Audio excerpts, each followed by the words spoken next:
Bob is an icon, and Bob is a mecca in photojournalism, from the people who are on the air to the people who are behind the cameras. Anybody who was on the air, whoever worked with him, would say that Bob was as talented, if not more so, than they were.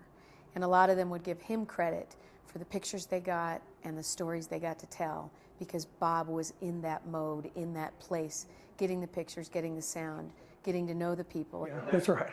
Bob Brandon was the master and the consummate mentor to thousands of colleagues like fellow photojournalist Sharon Levy-Fried. Photojournalism was in his blood, and his passion was so contagious that if you met him and you were interested, he was immediately your friend. Bob's authored books won award after award, and yet was working just as hard at the end of his career as he did at the start. What's the success percentage? Working on a story he knows at least as well as his subject. To the long-term survival. Kidney transplants. We don't necessarily get every kidney from every donor. A story he lived himself for the last 5 years.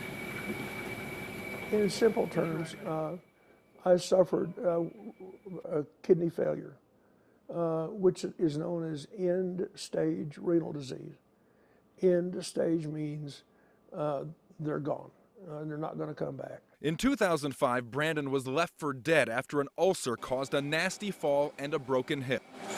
I lay in my office by myself here for 2 days and 2 nights, unable to move, and the septic shock was about to take over and was about to do me in for good. A friend rescued Brandon, who stayed in a coma for 3 months, and ever since then, he's been here in Aurora, hooked up to dialysis machines for 8 hours at a time. On that machine for 24 hours a week. Every other night. Night sessions that take twice as long as those done during the day. In a typical 4-hour day session with this dialysis machine, the person's blood supply, his entire body's blood supply, is exchanged 25 times. On the night sessions, because we're here longer, even though they run the machines slower and it's more gentle to our bodies, we still get exchanged 40 times. Brandon brought us along for one of the sessions so we could see the toll these machines take on his body. They estimate that it costs our body 1,200 calories per session. On his psyche. We have to work hard to not become depressed and morose about our situation.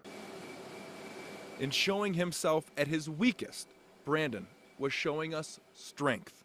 Each morning I get up, take a deep breath, or as deep as I can take it, and say thank you to the man upstairs. Get it over there because it's going to be in the shot there. For 5 years, Brandon's had one sad choice. It's either or. It's either dialysis or death. Dialysis or death. But this painful process gave Brandon life, a chance to tell new stories. I'm not finding the clip that I wanted. He liked stories that allowed him to help other people. It gave him hope. Maybe today's the day. Maybe the phone will ring. Maybe it'll be the transplant center and they'll say, we've got the perfect match. For 5 years, his has been a story of survival, a story his friends know is now theirs to tell. It's really important to Bob to get the message out that donation is important and transplant is important. Hush. Let's go home. There'll only be one Bob, and anybody who ever met him knows that. He touched hearts, he touched lives, he touched souls, and we're going to do everything we can to make sure that Bob's message goes on for a long time to come.